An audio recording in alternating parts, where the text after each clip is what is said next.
ಸಾಧಕನಾಗುವುದು ಸುಲಭದ ಮಾತಲ್ಲ. ಸವಾಲುಗಳನ್ನು ಸ್ವೀಕರಿಸುತ್ತಾ ಅಂತಾರಾಷ್ಟ್ರೀಯ ಮಟ್ಟದಲ್ಲಿ ಗುರುತಿಸಿಕೊಂಡಿರುವ ತಾವು ತಮ್ಮ ಸಾಧನೆಗೆ ಸಂದ ಗೌರವಗಳು, ಸನ್ಮಾನಗಳು ಹಲವಾರು. ಗೌರವಾನ್ಯರೇ, ಬೋಳ ಗ್ರಾಮದ ಶ್ರೀ ಬ್ರಹ್ಮ ಬೈದರ್ಕಳ ಗರಡಿಯ ಪ್ರಧಾನ ಅರ್ಚಕರಾದ ಪೂಜ್ಯ ಪಿತ ಶ್ರೀ ಹರೀಶ್ ಪೂಜಾರಿ ಮತ್ತು ಶ್ರೀಮತಿ ಪ್ರಮೀಳಾ ಪೂಜಾರಿ ದಂಪತಿಗಳ ಮಗನಾಗಿ ಮಾರ್ಚ್ 7, 1997ರಲ್ಲಿ ಜನಿಸಿದ್ದೀರಿ. ತಮ್ಮ ಪ್ರಾಥಮಿಕ ಶಿಕ್ಷಣವನ್ನು ಕೆದಿಂಗೆ ಶ್ರೀ ವಿದ್ಯಾಬೋಧಿನಿ ಅನುದಾನಿತ ಹಿರಿಯ ಪ್ರಾಥಮಿಕ ಶಾಲೆಯಲ್ಲಿ ಪಡೆದು ಪ್ರೌಢ ಹಾಗೂ ಪದವಿ ಪೂರ್ವ ಶಿಕ್ಷಣವನ್ನು ಬೆಳ್ಮನ್ ಸರ್ಕಾರಿ ಪದವಿ ಪೂರ್ವ ಕಾಲೇಜಿನಲ್ಲಿ ಮುಗಿಸಿದಿರಿ.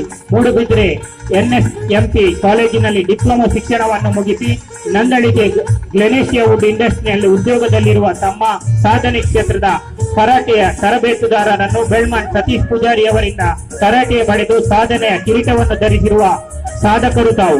ತಮ್ಮ ಸಾಧನೆಯ ಅಸಾಮಾನ್ಯವಾದುದು. ರಾಷ್ಟ್ರ ಮಟ್ಟದ ಕರಾಟೆ ಪಂದ್ಯಾಟದಲ್ಲಿ ಭಾಗವಹಿಸಿ 30 ಪದಕಗಳಲ್ಲಿ 18 ಚಿನ್ನದ ಪದಕ, 9 ಬೆಳ್ಳಿ ಪದಕ, 3 ಕಂಚಿನ ಪದಕವನ್ನು ಪಡೆದಿರುವ ತಾವು ಶ್ರೀಲಂಕಾದಲ್ಲಿ ನಡೆದಿರುವ ಅಂತಾರಾಷ್ಟ್ರೀಯ ಮಟ್ಟದ ಕರಾಟೆ ಟೂರ್ನಮೆಂಟ್ ನಲ್ಲಿ ನೇಪಾಳ ಮತ್ತು ಕಜಕಿಸ್ತಾನ ತಂಡಗಳ ಎದುರಾಳಿಯನ್ನು ಸೋಲಿಸಿ ಜಯಶೀಲರಾದ ತಮ್ಮ ಸಾಧನೆ ಸದಾ ನಕ್ಷತ್ರದಂತೆ ಮಿಂಚುತ್ತಿರಲಿ ಎಂದು ಶ್ರೀ ದುರ್ಗಾ ಪರಮೇಶ್ವರಿ ದೇವಿಯನ್ನು ಪ್ರಾರ್ಥಿಸುತ್ತಾ ತಮಗೆ ಸನ್ಮಾನವನ್ನು ಅತ್ಯಂತ ಗೌರವಪೂರ್ವಕವಾಗಿ ನಡೆಸುತ್ತಿರುವೆವು. ಸನ್ಮಾನವನ್ನು ಸ್ವೀಕರಿಸಿದಂತ ಎಲ್ಲ